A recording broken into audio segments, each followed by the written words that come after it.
Welcome back, one and all, to the Magical Artist Tour. I'm your host, Brian Chapman. Today we have a conversation with Patrick Ramsey, a gifted photographer, I think you'll agree. And this interview will be conducted by Saudi Wall. So, what? What do I want to say? I don't know. Enjoy this presentation. And I'll see you in a bit. I really appreciate you taking the time to do this virtual studio tour.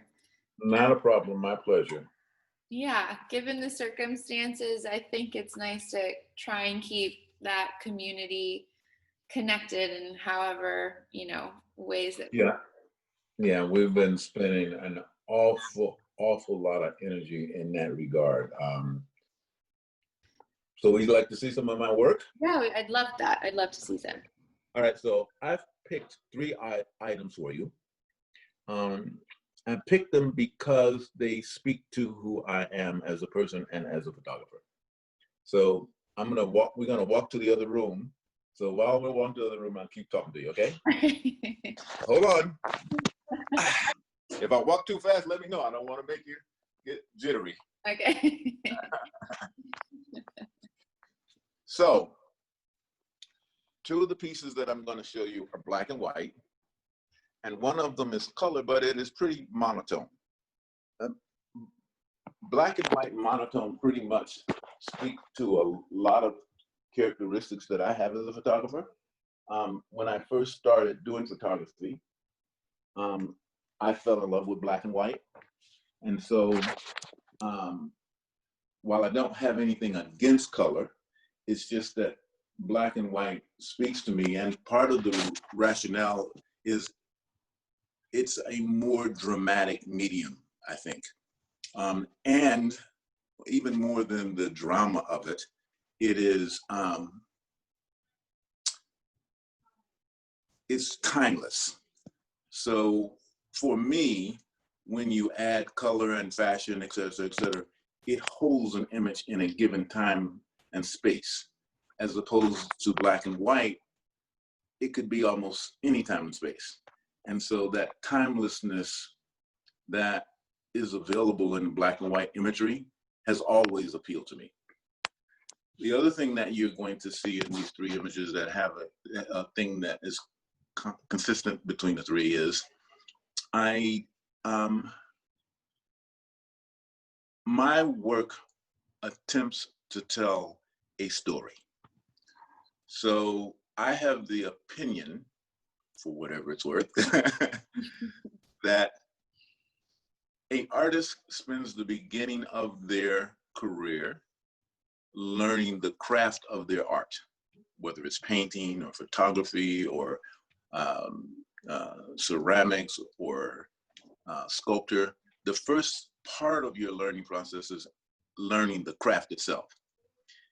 And then for me, there's only just so far you can go in being excellent in the craft. Now you need to pretty much say, well, what am I going to do with this craft? What's the message? What am I trying to show with this work? And so for me, I'm constantly trying to tell a story with my images. And there are quite a few things that run through my storylines.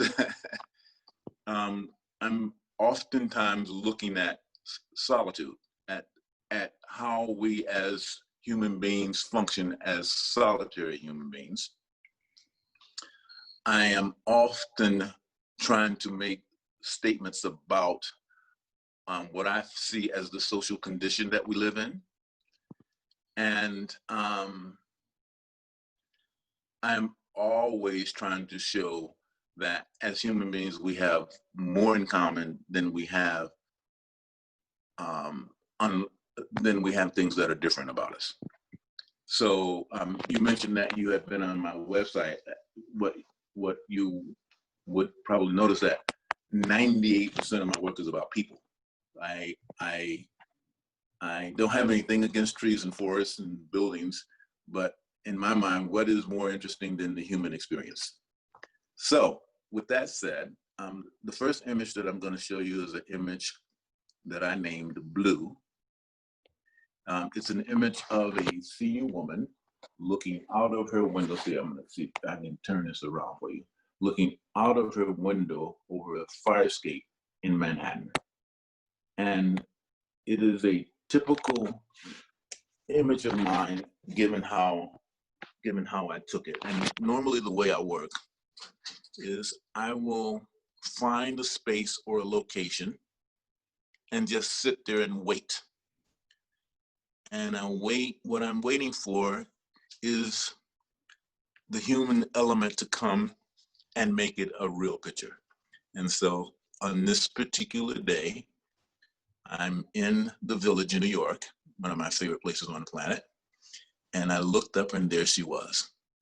So one might say, well, it's just a woman in a window in a fireplace. What's the big deal? Why take a picture of that?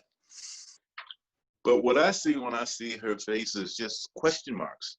Who is she waiting for? What's happening? Why is she leaning out that window? Who is she? Is she somebody's grandmother? Is she somebody's mother? And so those kind of questions tweak my interest. And so then I try to use my craft to take the picture in such a way that the viewer sometimes gets the same questions that I got out of the image, and oftentimes gets questions of their own. So that's Blue. It's beautiful. I love that work. Thank you. Next one, this is, let's see. This is an image. Can you see it? Yes. Okay. It's an image in London. It's the Millennium Bridge. And I had been, again, just kind of hanging out in the area. And I was caught by the graphics of the image. So you have the bridge going across to the cathedral, et cetera. So you got converging lines, et cetera. But what was more interesting to me was the young man sitting with his dog. It doesn't take much imagination to see that he's probably homeless. And yet here he is in the middle of a thriving business section. And so I watched him good half hour. No one acknowledged his existence. They walk around him. I mean, it's as if he was invisible. They walk around him, they never acknowledge him, and they go on. And yet, even though he is not recognized by the people around him, look at the affection that exists between him and that dog. So that's the story that I tried to tell. That's beautiful. And then the last one, we're gonna go back to one of my favorite cities. So we're in Manhattan again. We're at the park. What's really the thing that's known about this place in the park is there's a statue of the Archangel. And so this place is typically just filled with people. So again, I'm kind of hanging out and I find it's raining. So people have left this area trying to find shelter. And this gentleman is playing his bass. And you would have thought that he had a full concert around him. The reality is he's playing because he has to play. It didn't make any difference whether people were there or not. And his performance, again, was as if he was at the Met. And so how cool is that? So I had to try to capture that. And so what I tried to do, again, is I try to take the picture so that what I'm feeling about what I'm seeing is captured in the image. And yet it gives the viewer space to see what he or she sees in the picture, not necessarily what I see in the picture. And so the name of that image is called Solo. That's a beautiful work. I really appreciate the texture in that photo as well, from the wall behind it and the architecture around. It's very beautiful. It is. Thank you. I am so grateful that you've taken time. July 4th, we'll be back. Fantastic. We look we forward will to be- that. And we'll put some updates in the Topanga New Times as well. Great. I appreciate it. I really appreciate it. Thank you so much. I feel like I did a little traveling, even though we didn't. I hope I didn't bore you too badly. No, that was fantastic. I really felt like I was in that moment in those cities. So thank you. I appreciate it. Thank you very much. Thank you, Patrick. Take care.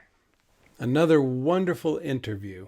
I love that photography. Thank you, Patrick Ramsey, for taking the time and speaking with us. I'm Brian Chapman for Topanga New Times. Have a great day.